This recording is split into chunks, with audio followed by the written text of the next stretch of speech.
আল্লাহ তো আমাদের জন্যই ডাকতেছে, হে মুসলিম উম্মাহ, হে বনি আদম, আসুন না আমরা কোরআনের ওই আয়াতের দিকে লক্ষ্য করি, যে আয়াতে আল্লাহ বলতেছে লা তাকনাতু মির রাহমাতিল্লাহ, তোমরা আল্লাহর রহমত থেকে নৈরাশ হয়ো না, তোমরা আল্লাহর রহমত থেকে নৈরাশ হয়ো না। আপনাদেরকে আশ্বস্ত দিয়ে আমি বলি, এক বান্দা ছিল, এক ব্যক্তি ছিল, তার জিন্দেগি পুরাটাই গুনাই গুনাই কাটাইলো, তার 50 বছর 40 বছর তার পুরাটা জিন্দেগি সে শুধু গুনাহ করলো। বৃদ্ধ বয়সে দাড়িগুলো পাকে যাইতেছে, মাথার চুলগুলো সাদা হয়ে যাইতেছে, হঠাৎ করে মনের মধ্যে জাগনা দিল, আরে আমি তো এই দুনিয়ার মধ্যে থাকবো না, এই ধ্বংসশীল দুনিয়ার মধ্যে তো আমি থাকবো না, আমি তো মৃত্যু বলা আলামিনের একজন প্রিয় বান্দা ছিল। ওই বান্দার নাম হলো বান্দা দাউদ আলাইহিস সালাম। দাউদ আলাইহিস সালাম এমন একজন নবী, তিনি সর্বক্ষণ আল্লাহর ইবাদতে মগ্ন থাকতেন। তার উপরও আল্লাহ রাব্বুল আলামিন কোরআনের মধ্যে বলেন, ই'মালু আলা দাউদ শুকরান ওয়া কলিলুম মিন ইবাদিয়াশ শাকুর। হে দাউদ, তুমি শুকর আদায় করো, কারণ আমার বান্দাদের মধ্য থেকে শুকর আদায়কারী বান্দা খুবই কম। এজন্য আল্লাহ রাব্বুল আলামিন আমাদেরকে কত কত নিয়ামত দিয়ে রেখেছেন, অসংখ্য নিয়ামত দিয়ে রেখেছেন, কিন্তু আমরা আল্লাহ রাব্বুল আলামিনের যে নিয়ামত আমাদেরকে দিয়েছে, ওই নিয়ামতের শুকরিয়া আদায় তো আমরা পুঙ্খানুভাবে করতে পারতেছি না। দেখেন, আল্লাহ রাব্বুল আলামিন আমাদেরকে যে নিয়ামত দিয়েছেন, এই নিয়ামতগুলোর দিকে যদি আমরা একটু লক্ষ্য করি, আল্লাহ রাব্বুল আলামিন আমাদেরকে সুন্দর একটা বুড়ি দিয়েছেন, সুঠাম দেহের একটা বুঠি দিয়েছেন। আল্লাহ রাব্বুল আলামিন আমাদেরকে দুইটা হাত দিয়েছেন। আল্লাহ রাব্বুল আলামিন আমাদেরকে দুইটা চক্ষু দিয়েছেন। কিন্তু আমরা যদি লক্ষ্য করি, এমন কত মানুষ আছে তাদের শরীরটা এত সুন্দর না।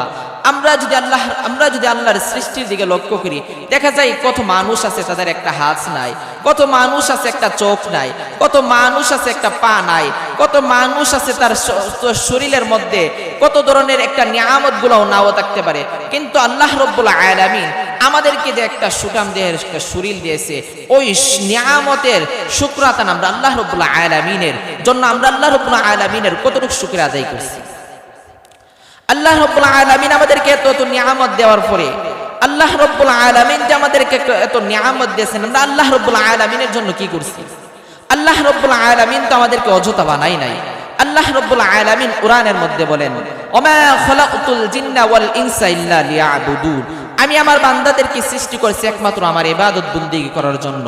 কিন্তু আল্লাহ রাব্বুল আলামিন যে আমাদেরকে কিছু বিধিবিধান দিয়ে দুনিয়ার মধ্যে পাঠিয়েছেন, আল্লাহ রাব্বুল আলামিন যে আমাদেরকে কিছু নিয়ম দিয়ে পাঠিয়েছে, আল্লাহ রাব্বুল আলামিন যে আমাদেরকে কিছু বিধান দিয়ে পাঠিয়েছে, আল্লাহ রাব্বুল আলামিন যে আমাদেরকে বলেছে আমরা নামাজ আদায় করার জন্য, আমরা কি পুঙ্খানুভাবে নামাজ আদায় করছি? হে মুসলিম উম্মাহ, হে দুনিয়াবাসী, হে ব্রাহ্মণবাড়িয়াবাসী, মুয়াজ্জিন তো আমাদেরকে ফজরের সময় ডাকে, কিন্তু আমরা তো মুয়াজ্জিনের ডাকে সাড়া দেই না। মুয়াজ্জিন তো দুপুরও আমাদেরকে ডাকে, কিন্তু আমরা তো দুপুরেও মুয়াজ্জিনের ডাকে সাড়া দেই না। মুয়াজ্জিন আমাদেরকে আসরে ডাকে, আমরা মুয়াজ্জিনের ডাকে সাড়া দেই না। মুয়াজ্জিন তো আমাদেরকে মাগরিবও ডাকে, কিন্তু আমরা তো মুয়াজ্জিনের ডাকে সাড়া দেই না।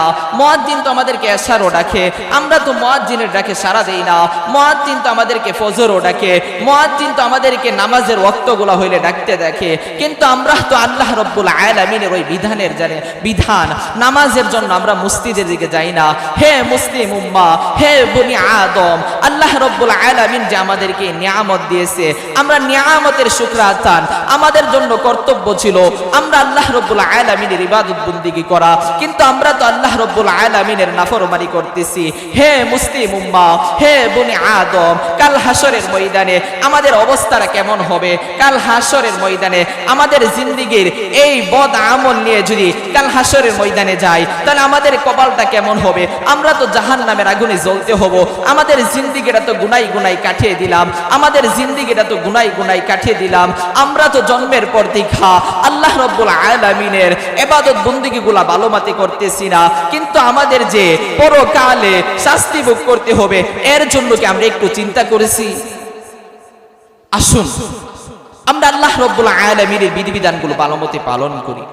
আল্লাহ রাব্বুল আলামিন যে আমাদেরকে বিধিবিধান দিয়ে, কিছু ফরজিয়ত দিয়ে, কিছু ওয়াজিব দিয়ে আমাদেরকে যে কিছু আমল করার জন্য দুনিয়াতে পাঠাইছে, আসুন আমরা আমল করি।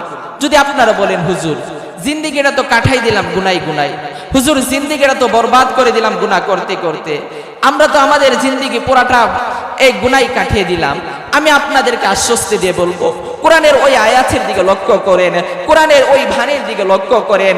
আল্লাহ তো আপনাদের জন্যই ডাকতেছে, লা তাকনাতু মির রাহমাতিল্লাহ, লা তাকনাতু মির রাহমাতিল্লাহ। হে আমার বান্দা, আমার রহমত থেকে তোমরা নৈরাশ হয়ো না। আল্লাহ তো আমাদের জন্যই ডাকতেছে, হে মুসলিম উম্মাহ, হে বনি আদম, আসুন না আমরা কোরআনের ওই আয়াতের দিকে লক্ষ্য করি, যে আয়াতে আল্লাহ বলতেছে, লা তাকনাতু মির রাহমাতিল্লাহ, তোমরা আল্লাহর রহমত থেকে নৈরাশ হয়ো না, তোমরা আল্লাহর রহমত থেকে নৈরাশ হয়ো না। আপনাদেরকে আশ্বস্ত দিয়ে আমি বলি, এক বান্দা ছিল, এক ব্যক্তি ছিল, তার জিন্দেগি পুরাটাই গুনায় গুনায় কাটাইলো। তার 50 বছর 40 বছর তার পুরাটা জিন্দেগি সে শুধু গুনাহ করলো। বৃদ্ধ বয়সে দাড়িগুলো পাকে যাইতেছে, মাথার চুলগুলো সাদা হয়ে যাইতেছে। হঠাৎ করে মনের মধ্যে জাগনা দিল, আরে আমি তো এই দুনিয়ার মধ্যে থাকবো না, এই ধ্বংসশীল দুনিয়ার মধ্যে তো আমি থাকবো না, আমি তো মৃত্যুবরণ করতে হবে, আমারও তো মৃত্যুবরণ করতে হবে। ওই বান্দার অন্তরে যখন মৃত্যুর ভয় আসলো, পরকালের ভয় আসলো, হাসরের ভয় আসলো, ওই বান্দা বই নিয়া এক মসজিদে গেল। মসজিদে গিয়া মুয়াজ্জিনকে বলল, ইমাম সাহেবকে বলল, হুজুর দেখে ডাইকা আনলো, ওগো হুজুর, আমার জিন্দেগি, আমার পুরাটা জিন্দেগি আমি গুনাই গুনাই কাটাইলাম, আমার পুরাটা জিন্দেগি আমি গুনাই গুনাই কাটাইলাম। এখন আমার অন্তরে ভয় জাগছে, পরকালের জন্য আমার ভয় আসছে, কিন্তু আল্লাহ কি আমাকে ক্ষমা করবে? আল্লাহ কি আমাকে মাফ করবে? আমার ভয় হয় আমি কবর জগতে কেমনে থাকবো, আমার ভয় হয় আল্লাহ আমাকে মাফ করবে কিনা। আল্লাহ রব্বুল আলামিনের ওই আয়াত যখন ইমাম সাহেব তেলাওয়াত করে পাঠ করে শোনালেন, ও মুসলিম উম্মাহ, ওই যুবক, ওই বৃদ্ধ লোককে যখন শুনাইলেন, হে শুনে, তোমার দাড়ি সাদা হয়ে গেছে, তোমার দাড়ি সাদা হয়ে গেছে, তোমার মাথার চুল সাদা হয়ে গেছে, কিন্তু শুনো, এখনো যদি তুমি আল্লাহ তাআলার কাছে ক্ষমা চাও, তাহলে আল্লাহ অবশ্যই তোমাকে ক্ষমা করবে। আর এ কথা বলে যখন ইমাম সাহেব যখন তাকে বলে দিল, তুমি আল্লাহর কাছে ক্ষমা চাও, আল্লাহ তোমাকে ক্ষমা করবে, ওই ব্যক্তি ঘরের মধ্যে গেল, শেষ রাতে ওইটা আল্লাহর দরবারে ক্ষমা চাইতে লাগলো। অঘরব অঘরব, আমার জিন্দেগি, পুরা জিন্দেগি আমি গুনাহ করলাম, আমার জিন্দেগির আমি গুনাহে গুনাই কাটাইলাম, আমার জিন্দেগির আমি গুনাই গুনাই কাটাইলাম। এখন আপনার দরবারে আসতে, আপনি আমাকে ক্ষমা করুন, আপনি আমাকে মাফ করুন। আপনি যদি আমাকে ক্ষমা না করেন, আপনি যদি আমাকে মাফ না করেন, আমি কোথায় যাইব?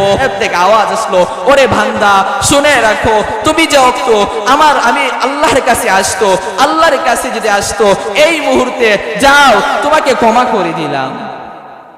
দেখেন, ওই ব্যক্তি সারাটা জিন্দেগি সে গুনাহ করলো, গুনাহ করার পরে শেষ বয়সে খালেস নিয়তে তওবা করলো, সেই ব্যক্তিকে মাফ করে দিল।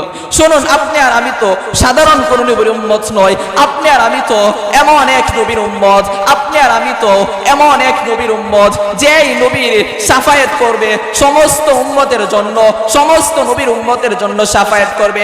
এমন নবীর উম্মত, এমন নবীর উম্মত আমরা তো, যেই নবী নাকি যতক্ষণ পর্যন্ত জান্নাতের গেটে যাবে না, ততক্ষণ পর্যন্ত জান্নাতের গেট খোলা হবে না। আমরা তো এমন এক নবীর উম্মত।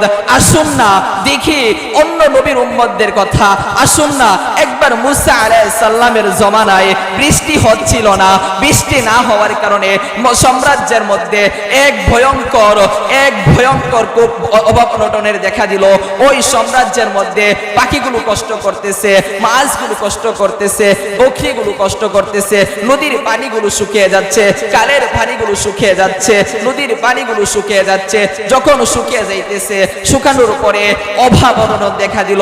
আল্লাহর নবী মুসার কাছে ওই জমানার সকলে আসলো, আয়েশা বলল, ওগো নবী, আপনি আল্লাহর দরবারে দোয়া করেন না, আল্লাহ যেন আমাদেরকে বৃষ্টি দেয়। আমাদের তো বৃষ্টির কারণে সমাজের মধ্যে, রাজ্যের মধ্যে অভাব অনটন দেখা দিতেছে।